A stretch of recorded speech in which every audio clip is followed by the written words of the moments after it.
So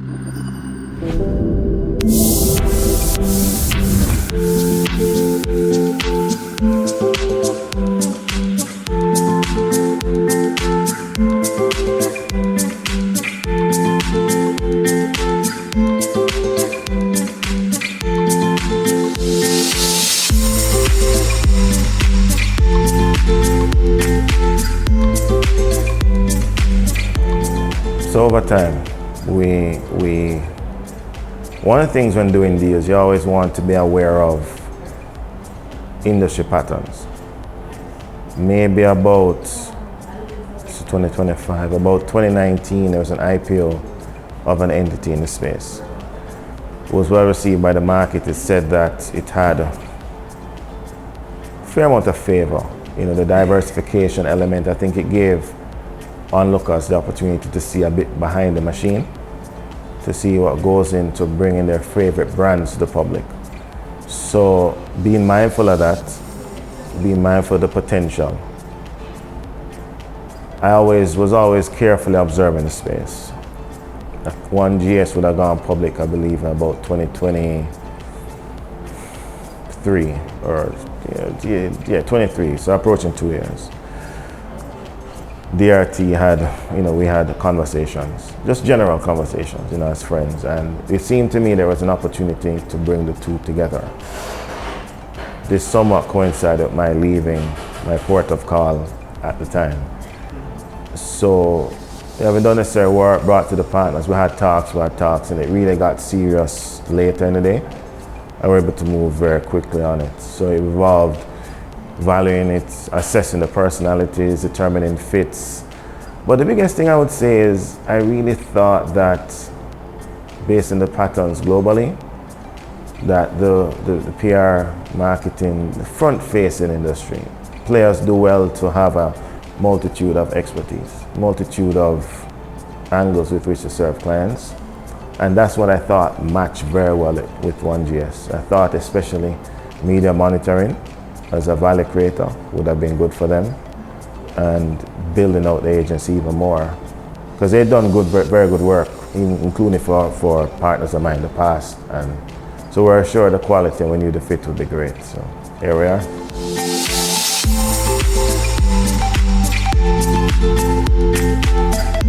So we formed in 2019.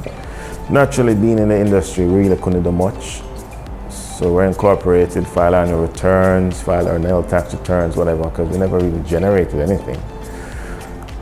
But I think for me, being one who brings deals together for over a number of years, starting with, I think, Creamy in 2013, that's what, 12 years ago, it's always been something that I think could positively contribute to the business society. So for me, it was just a matter of now taking that and doing that with all of my time, rather than have it as an idea, because as I said before, being within a securities deal at the time, they were getting everything. So, and as is right. So we'd have done Spur3 IPO, JFP IPO.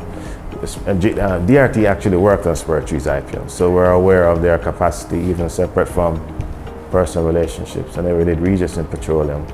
But the entrepreneurial wheel started turning, I would say, about 22, 21, 19, a long time ago, but it takes a while for things to take shape. We had COVID. I was really committed to helping the firm build up during COVID, and we grew during COVID. And so, having come out of that storm, I just thought it was time to do something else. So, here we are.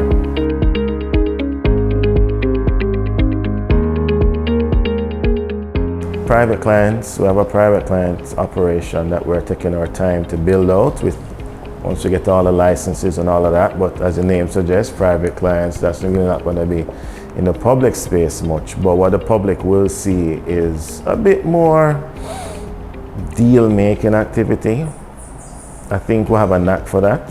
I think to the extent that clients trust us, we'll always be open to looking at whatever they're doing.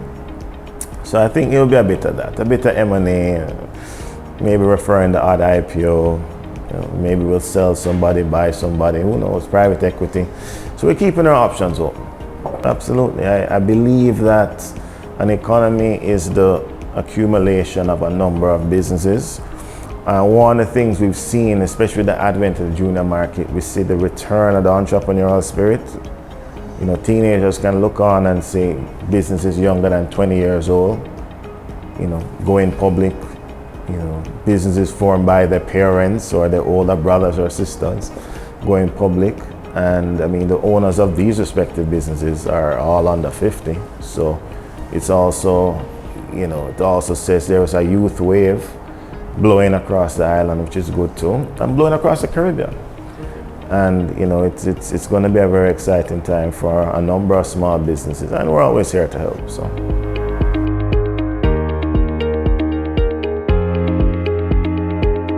Mainstream media in the US has caught on to what's called the Great Transfer, which is the largest transfer of wealth in human history, from baby boomers to millennials, said to be in excess of $40 trillion by 2045. And what that means is it's opening avenues for businesses to merge, businesses to buy others, businesses to list on public markets and sell themselves, for large businesses to become larger, but it also has created a leveling of the playing field, because whereas you'd have one founder at the helm of an enterprise, it's passed down to 8 beneficiaries or 8 heirs. And that therefore is creating a dispersion of wealth, which therefore now creates even more opportunities in capital markets, as I said before, in the whole mergers and acquisition space and investment banking as a whole. And that has borne out recently in the US, the formal banking system, where we've seen the majority of the big 6 reporting strong investment banking gains in this most recent earnings season, which comes against a backdrop of subdued US economic growth. So they say if US catch cold, if US sneezes, Jamaica catch cold. So it's very likely that trend will continue locally. And for me, I just want to be somewhere in the middle of that. So.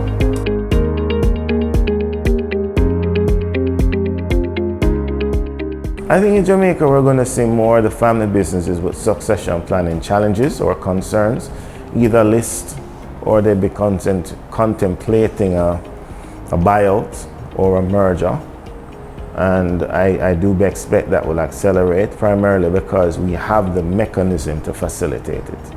We have the junior markets, we have the main market, both are robust. We're not short of US dollars, which does help. And most of all, there's the willingness. There is that spirit of that receptivity where persons want to grow. Persons want to take risk to grow. And I think this is a microcosm of it. You know, one great studio is, I think, 10 years old or 11 years old. DRT is about 17 years old. So persons ordinarily in the local context will be saying, well, why would you merge? No, you're both young, you're both healthy.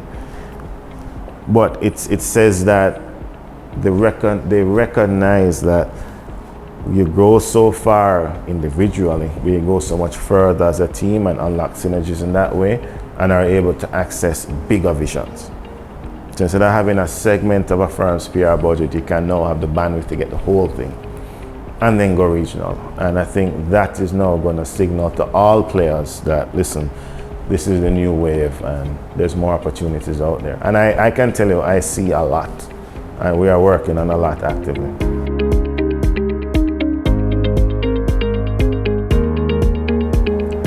A lot of our deals are private. It's just so happens this one is in the public space. So there'll be more, I think there'll be some transactions that do come in the public space shortly.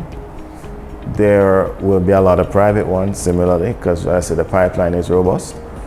But I think for the name, you know, let's say private client business in overseas, just have a door and, you know, whoever needs to go in goes in. And if you need us, you know where to find us, and we kind of keep it that way. But I think the public can expect a continuation of what started, you know, 13 years ago.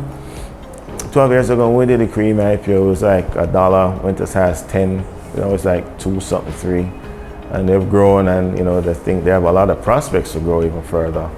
And you know, Regency Petroleum is like $3 in 2 years or 3 years. So to create more value. I would say wherever value is being created, there's a sweat equity somewhere there, whether in the shadows or in the foreground, and that's enough for me.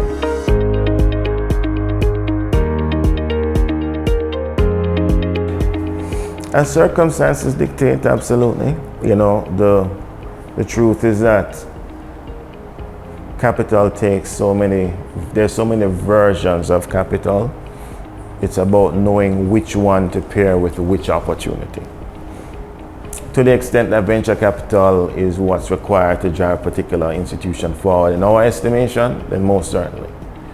If we think that as a precursor to listing, it may be a private equity opportunity to right-size the business, then we'll look at that too. But all options in this local context are on the table. And I think there is the reach. We do have the reach and the number of players that we're associated with that we think can serve entrepreneurs as again, as circumstances dictate, if they like us enough.